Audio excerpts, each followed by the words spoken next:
What's up, y'all? My name is Josh. Today I will be talking about how to make tortillas from scratch. This is something that my mom did all throughout my childhood, made tortillas for us from scratch, as well as my grandmother, and it's a big part of our culture, and it's a big part of our daily cuisine. And when I left my house for college, and then after that I made it a point to learn how to do it myself so that I didn't have to depend on my grandma, my mom, etc. So that being said, when I reached out to her for the recipe, it was a very kind of roundabout way. It's about this much and about that much, and that recipe resulted in about 30-40 tortillas. So what I did was I sought out a recipe that was a little bit smaller, so I didn't have to make such a big serving. We grew up in a family of 4 children, 2 parents, so a family of 6. Right now in my life, I only have me, my girlfriend, and my 2 dogs, so we don't need that many tortillas. So this is an easy way to get quick tortillas. You'll see it only takes about 20 minutes, 30 minutes tops to make it. Probably a little bit longer than that your first time around, but after you get the hang of it, you really get zoom in on these, and you can really pop out a bunch quickly right before a meal. That being said, it's a very simple way to really round out a meal. A great alternative to bread, especially during these times with coronavirus. This is something that you can make at home. You don't have to go out and shop for it, as long as you have those ingredients. And that being said, there are only 4 ingredients. You got flour, salt, and Crisco, or you can use lard, manteca, which is a meat-based product. We were just, as kids, we always used vegetable oil, these vegetable shortening, aka Crisco, and it's a good option for vegans and so on out there. So that being said, let's get to it. Alright, like I said, it's a very easy process. So first off, what you're going to need is that flour. It's only 3 cups of flour, and it's actually ratios are pretty easily divisible by 3, which is something that I find very helpful in remembering how to make it. So what you need is 3 cups of flour, 1, 2. That's 3 cups of flour right there. From there, what we're gonna do is add the salt and the Crisco. So the reason I like this recipe, like I said, is that it's divisible by 3. So what I'll do is I'll take the tablespoon measure and the half teaspoon measure. The reason that it's so easy is that we're going to need 3 of each, as well as 3 of the cups of flour. So 3 half teaspoons, 3 tablespoons, and 3 cups. Very simple to remember. And getting into the Crisco, you got 3 tablespoons, like I said. 1,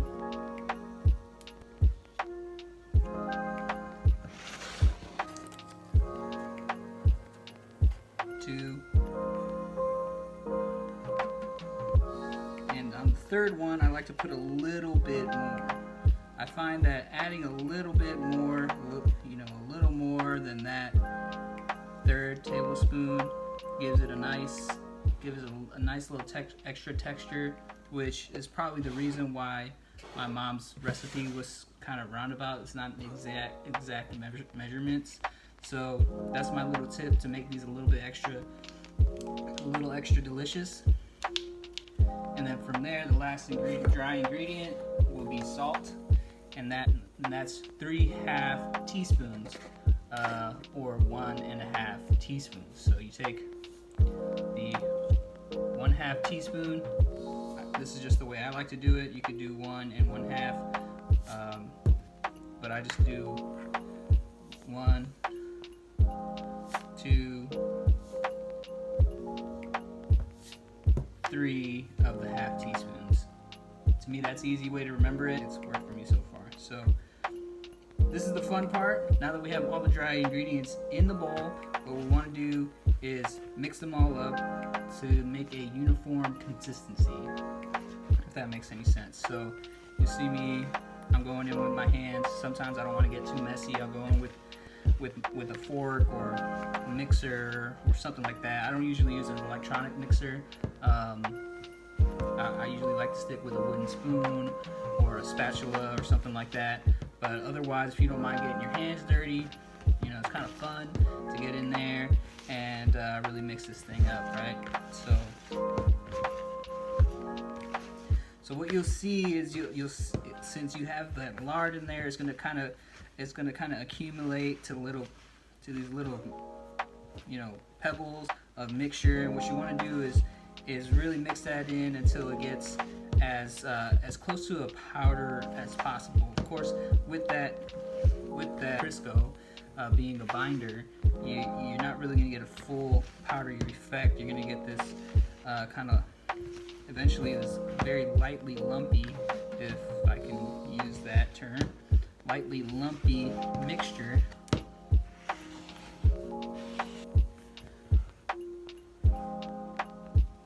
So you get a lightly lumpy mixture that's more or less uniform. I say uniform, but it's really just kind of spreading out all those ingredients as much as possible. That uniform, get as close to uniform as possible.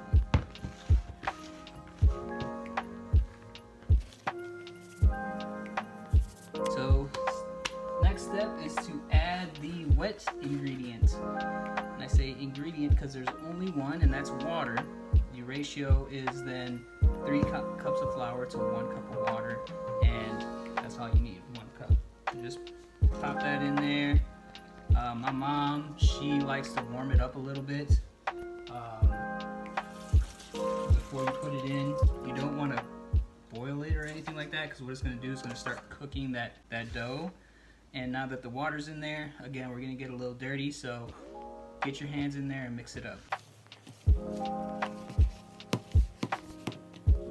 So what you're gonna find is it's gonna stick to your hands pretty nice and good, as you might imagine. You know, flour and water is a really good way to make a type of glue or something like that, a really mushy thing. But as you mix it, you're gonna get more of that flour in there, and what's gonna happen is it's gonna stop sticking. So you don't want to periodically just pull this off your hand, mix it back into the mixture, and keep going at it. So as you work it through, it's going to start coming off of your fingers naturally. You won't have to worry about that.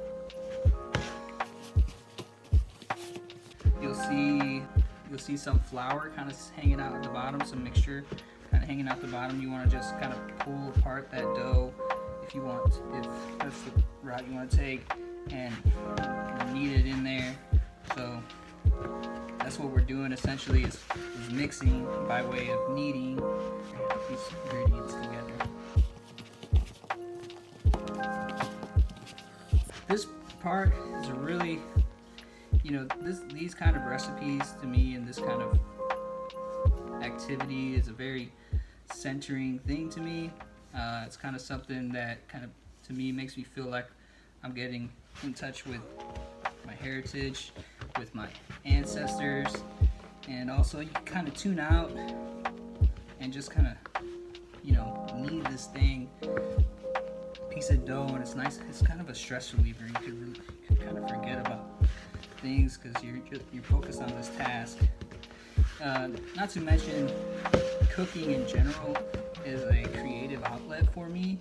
You know, it's not just about sustenance all the time, but to me it's more of an expression, it's an experience, and when you put this work in on the front end, it's going to mean that much more when you finally get to cooking. So after kneading it for X amount of time, you're gonna get this big lump of tortilla dough. Something that you get growing up with this is the memories that come with that smell. So I like to smell it a little bit. Once you start learning that smell, and you're gonna smell it on your hands. Once you start learning that smell, to me is the biggest indicator of whether or not the tortillas are handmade or not. If you're getting tortillas at the store, you're gonna get a different smell. It's gonna be possibly like a vinegary smell. That's the preservatives that are in there, and with that smell comes a taste. So this specific smell comes with a specific taste. Alright. So next step is to take this masa, this dough. Masa is the word we use for dough in Spanish, for tortillas and other things. You take it. My mom likes to leave it sit for about 10 minutes after you boil it up, but I find it's not 100% necessary. But I do leave it to sit. But if you're running low on time and you don't want to wait those 10 minutes, 5 are gonna be fine. 2, 1, whatever. Otherwise, just take this piece of dough and we're gonna start making some bolas. So what are bolas? What they are is essentially what it sounds like. They're little balls of dough. You're gonna take a little piece, you're gonna roll it up a little bit like that. What you want is uniformity in these. So a trick that my mom taught me is to take the sides, pull up, and push that in towards the center, so that it's kind of everything goes towards the center, kind of radiating out or radiating into that center of the bola. And then what you're gonna do is kind of tap it, and then you're gonna take your thumb, your index finger, and kind of put that in the center and rotate it around with your other hand. What that's going to do is that's going to create more uniformity in that bola, and that's going to pay off in the rolling process in getting a more perfect circular shape. So do that a bunch of times. Don't get me wrong, this can be pretty physical activity, so this can be a good excuse, maybe not the best excuse, but the good excuse for the extra calories you're going to intake in making tacos or eating tortillas. So usually it's not exactly low calorie or low carb type of meals, so you work for that treat that you're making yourself. So I personally love making myself and my girlfriend tortillas. This is something that's kind of special to us. If we're, if we don't want to go out, put all the hassle in going out, spending a lot of money, and then maybe we have a thing about paying a lot of money and then it not being as good as you might want. In this sense, we are completely in control of how delicious our meal is, and it's something that I put energy into that then Christine can enjoy, and I enjoy her enjoying it, and she enjoys enjoying it.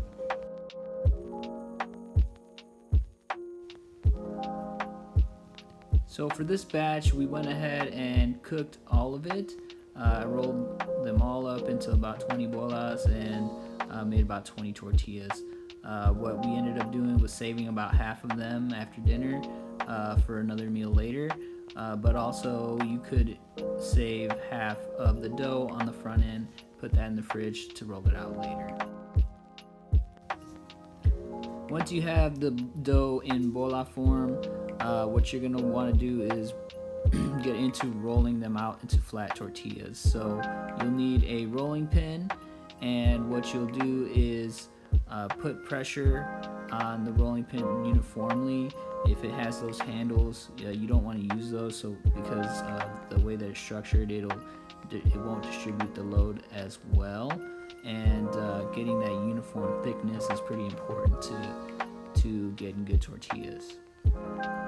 It's also tradition to try to get it as round as possible. Also, it becomes a more efficient tortilla if it's the more rounder it is. But have fun with it. Doesn't need to be completely perfectly round. As you can see, some of them are misshaped, some of them are more round. But once you have them rolled out, you throw them on your comal, or in this case, I have a pan. And you're gonna set that temperature to about mid-range. I have it around 7 if you're going out of 10. And you're gonna take a piece of paper towel, ball it up, and sometimes what you'll do is put some pressure on it to get it cooking. The tortilla will bubble up, and once it starts bubbling up a little bit, you can go ahead and flip it. The reason that you're putting some pressure on there so that it can cook uniformly. As those bubble up, what it'll tend to do is lift off from the pan, and so that means those pieces that are being lifted off are not being cooked as well. So flip it once ideally, but flip it twice if you need to, and when it's done, you'll see it usually has some light brown spots and sometimes a little bit darker brown spots on there, and those are very okay. Careful not to burn it with the electric stove. If you go too high, it can really cook those through really fast. But it's mostly a trial and error effort, so go out and try it. So this is what my tortillas look like when they're done. So have fun with it. Don't be discouraged if they don't come out right the first time. It's a trial and error effort, and the more you do, the better you'll get. And that's about it. I hope this was helpful. Catch you next time. Thanks.